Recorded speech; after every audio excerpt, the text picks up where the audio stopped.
How do you say upperer? Upperers. Upperer. Hi and welcome to the Ruby Tuesday. My name is Ruben and this is my review for Netflix's original film Breaker Upperers. This is how I structure my reviews. I give a short synopsis, then I talk about what I liked and did not like, and then I add in a fun fact at the end before giving my rating. What?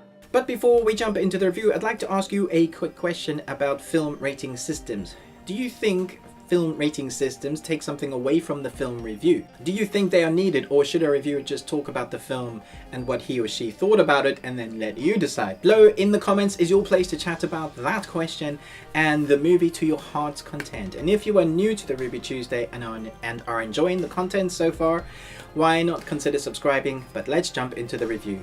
Breaker Upperers is written and directed by Jackie Van Beek and Madeline Sammy, and they are also the main protagonists for this film. They star as Mel and Jen. Mel and Jen discover that they are being two-timed by the same douchey dude bad guy. They become best friends in that moment. They also become broken-hearted, bitter, and hate anything to do with love. In fact, they set about creating a business called the Breaker Upperers, the title, and they basically break couples up. I think it's self-explanatory, right? And that's the basic premise of the film. Yep. What I like. I think it's safe to say that the film's demographic was especially not aimed at me, but nevertheless I found myself watching the screener that I was sent with Netflix with my wife, and we both laughed a lot. What was interesting was when we laughed a lot, we both laughed basically at the same point. Now. I think regardless of sex, if you've had enough of the typical rom-com type of genre comedy that we see so much of, then this film is probably for you. It's refreshing, in your face, cringy, and carries some heart with it. I love the way the film does a balancing act of some of the seriously dry comedy. There were a few moments that I found myself covering my eyes, feeling a bit awkward what I was watching on screen, and then equally a moment later I would kind of barely laugh. Often with a nervousness because the script and dialogue is very witty, but a lot of what the script pushes, it pushes the boundaries of what is socially acceptable. And let's face it, we live in a world you can't really say anything risky anymore because you'll get destroyed, especially on social media.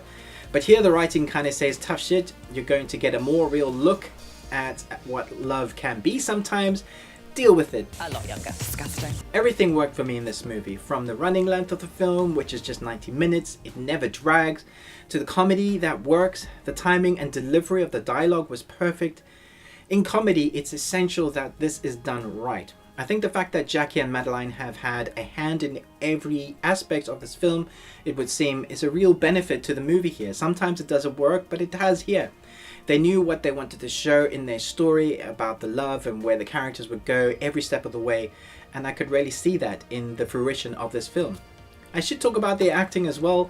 I really believe them as best friends, and I get the feeling that when they're not on screen together, they're kind of like this in real life as well. And such is their kind of portrayal of their characters on screen, that when there is banter and dialogue, it's very real, that the journey of their characters is real. There are some real emotional development moments, and I believe that, and I feel like that's because they're friends in real life, or such is their believability of the characters that I was just so drawn into those characters. So surrounding them is this dry comedy and strange circumstances that they find themselves in because of their business, but the story is still about love. What I did not like. I actually loved everything about this film, but I can understand if some people with certain scenes of the film are taken back a bit and they might be asking themselves, wait, what's happening right now? What am I seeing on screen?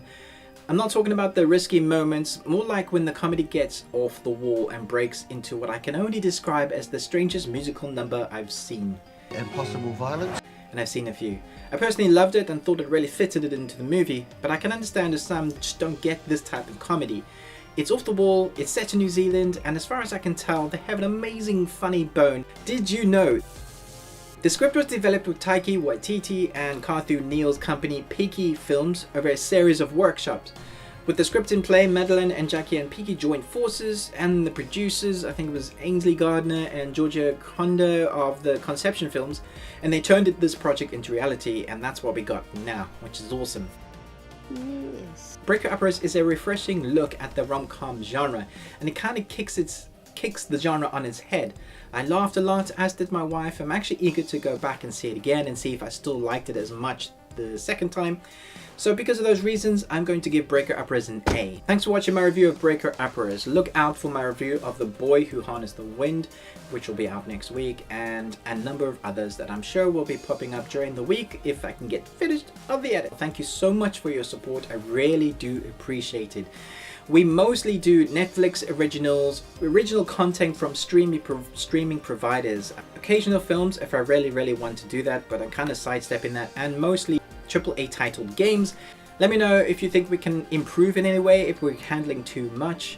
It's mostly me doing all the editing and the writing and the scripting, and I do 90% of the work. But occasionally I have Gemma and Kirsten, my wife. Gemma does some of the, when we go out and we interview people, she does some of that for like gaming industry content stuff. And my wife does, she used to do special effects makeup, she wants to do some of that again, and the occasional review. But let me know if I can improve it anyway. I'm always trying to learn more.